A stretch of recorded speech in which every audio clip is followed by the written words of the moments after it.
Halo semuanya, selamat datang kembali di channel ini. Jumpa lagi dengan saya Vicky Impong. Bagaimana kabar kalian semuanya? Aku berharap teman-teman semua selalu dalam keadaan yang sehat.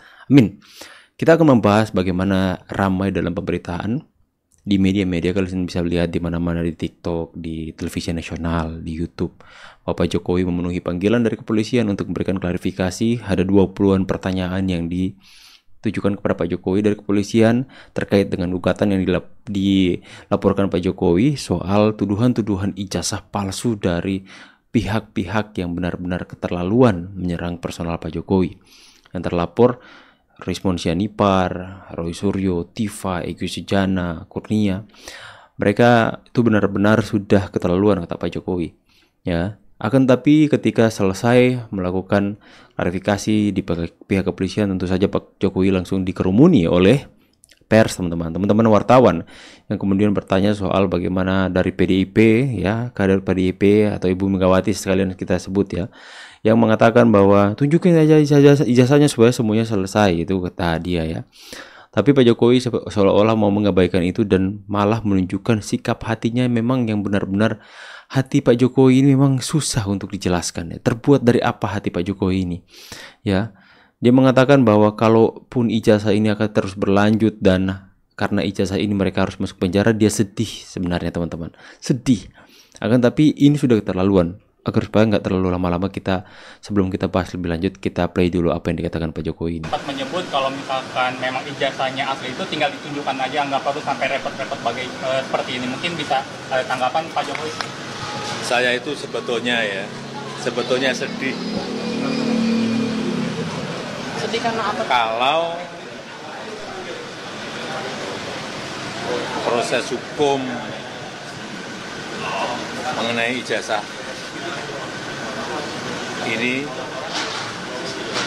maju lagi ke tahapan berikutnya.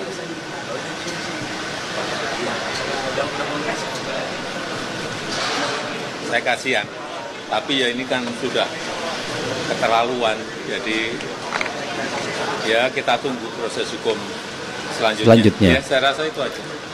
Oke, yang pertama kita kutip dulu teman-teman ya, bahwa Pak Jokowi memang hatinya seperti itu teman-teman ya. Sekalipun dia pengen melawan, tapi sebenarnya di hati yang paling dalam dia sedih teman-teman. Dia sedih kalau karena ijazah yang dia punya itu bisa menjerat orang, bisa terjerat dengan hukum pidana. Ya, itu satu teman-teman. Tapi ya kalau menurut saya bagus Pak. Sekalipun Bapak hatinya sedih, tapi ini sudah benar-benar keterlaluan seperti apa yang Pak Jokowi katakan. Ini keterlaluan. Dan sudah benar dan tepat apa yang sudah Pak Jokowi lakukan. Itu yang poin pertama teman-teman ya. Sekalipun Pak Jokowi sebenarnya sedih, tapi ini sudah keterlaluan. Ini sudah melewati batas ya. Pak Jokowi setulus apapun hatinya, sebesar apapun hatinya, pasti ada batas kesabaran. Namanya manusia teman-teman ya. Nah, poin yang kedua, kita bisa secara tidak langsung bisa mengambil sebuah kesimpulan bahwa proses ini sejak Pak Jokowi masuk ke memberikan klarifikasi sekitar 20-an pertanyaan, itu Pak Jokowi seperti sudah memberikan kisi-kisi teman-teman. Kisi-kisi apa bang? Bahwa sebentar lagi proses ini akan masuk ke tahap selanjutnya. Apa sih bang tahap selanjutnya? Kemungkinan di tahap selanjutnya sudah akan ada orang-orang yang ditetapkan sebagai tersangka. Siapa tuh bang? Ya mereka yang dilaporkan Pak Jokowi. Ya, makanya Pak Jokowi secara tidak langsung memberikan, sebenarnya saya sedih jika nanti proses ini akan masuk ke tahapan selanjutnya. Saya sedih.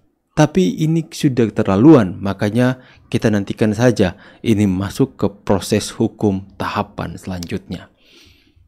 Sudah akan ada masuk ke dalam penyelidikan, masuk ke dalam pengumpulan bukti-bukti, dan kita percaya bahwa pihak kepolisian sudah mengantongi begitu banyak klarifikasi, verifikasi, mengantongi bukti-bukti yang ada dari sosial media, dikumpulkan bukti-bukti dari Pak Jokowi dikumpulkan, kemudian saya percaya juga dari pihak kepolisian pun melakukan penyelidikan untuk bukti-bukti yang ada, dan ketika Pak Jokowi menghadap tadi teman-teman ya, Pak Jokowi seolah-olah mau mengatakan bahwa sebentar lagi akan masuk ke proses hukum selanjutnya.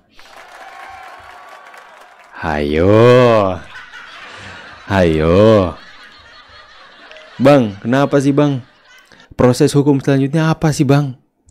Ya, kalian lihat kan, proses yang pertama, kepolisian masih memanggil mereka dalam panggilan dalam konteks klarifikasi. Jadi tidak ada paksaan di sana. Mereka hanya diajukan pertanyaan-pertanyaan, dan kemudian pertanyaan-pertanyaan itu akan dikumpulkan semuanya oleh kepolisian, dan kemudian intinya akan mengambil kesimpulan bahwa apakah memang terbukti apa yang dilaporkan oleh Pak Jokowi dan bukti-bukti yang ada itu matching atau cocok dengan klarifikasi orang-orang yang dipanggil polisi kemarin. Roy Suryo, ya, Rizwan Sianipar, nggak tahu Rizwan datang nggak ya, Egy Sujana yang kabur ke luar negeri, siapa lagi, Tifa, ya, Kurnia. Mereka kan masih diminta klarifikasi, makanya mereka keluar bebas. Ya, itu kan masih tahap pertama, ya, bebas. Roy Suryo langsung bilang, aku berikan kuliah kepada penyidik. Berikan kuliah kepada penyidik. Wow, ya, nggak apa-apa, ketawa-ketiwi aja. Itu kan masih proses pertama.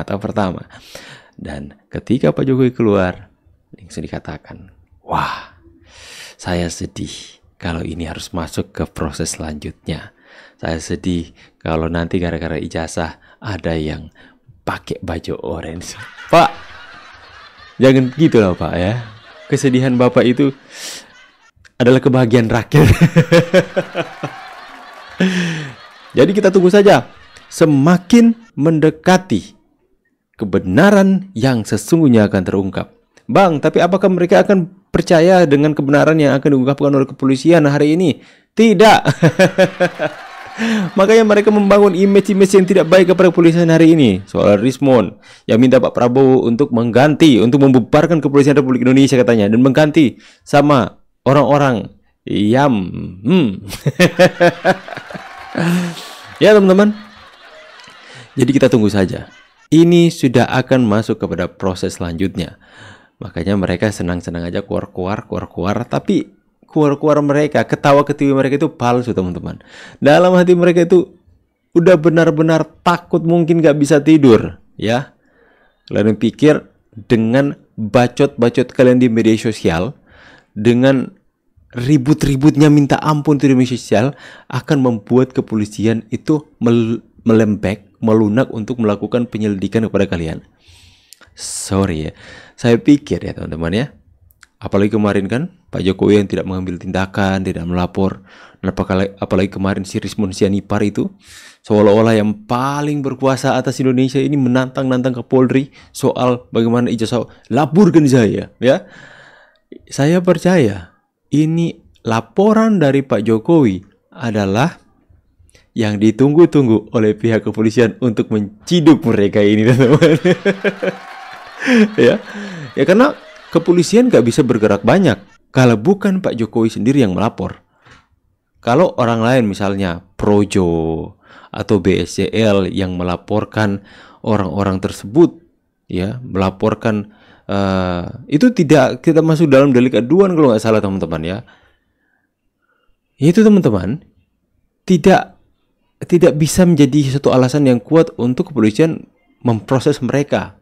Akan tetapi ketika Pak Jokowi yang melakukan pelaporan secara langsung, itu yang ditunggu-tunggu oleh kepolisian.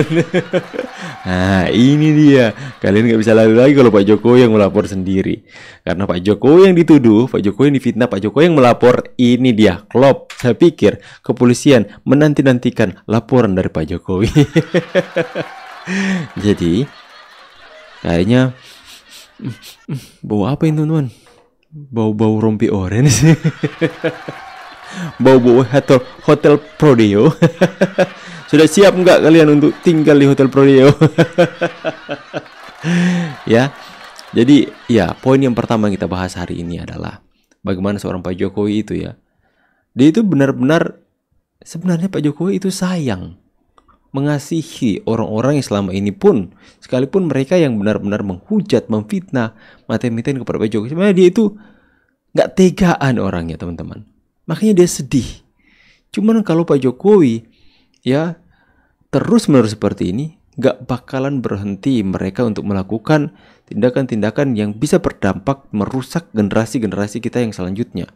Mereka akan, anak-anak kita nanti akan melihat bahwa wah, orang-orang bebas aja untuk mencaci maki, untuk memfitnah, untuk menuduh, bebas aja dan nggak diproses. Makanya Pak Jokowi mengambil tindakan ini karena ini benar-benar keterlaluan dan sangat-sangat berbahaya bagi generasi-generasi selanjutnya. Sangat berbahaya, teman-teman. Makanya Pak Jokowi melakukan hal ini. Yang pertama, ketulusan hati Pak Jokowi itu bahkan musuhnya pun dikasihani loh, teman-teman. Musuhnya pun itu Pak Jokowi sedih ketika mereka akan masuk ke proses selanjutnya dalam hukum. Yang kedua, secara tidak langsung Pak Jokowi mau memperingatkan, bukan memperingatkan ya, memberikan kisi-kisi bahwa sebentar lagi akan masuk ke proses hukum selanjutnya, yaitu kepolisian akan menetapkan tersangka atas laporan ini. Karena bisa saja itu perbincangan kepolisian dengan Pak Jokowi itu sudah mendapatkan klarifikasi yang jelas dari proses yang pertama. Dan tahapan yang kedua mungkin saja sudah akan ada tersangkanya. Wow. Wow, enggak teman-teman ya. Siap-siap. Siap-siap ya. Siap-siap, siapa tuh siap-siap itu si nama-nama RS ya. RS siapa sih Bang RS? Oh, banyak nama RS. Oke teman-teman ya, bagaimana? Happy gak kalian dengar berita dari Pak Jokowi secara langsung? Saya pamit dulu. See you on the next video guys, and God bless. Bye guys.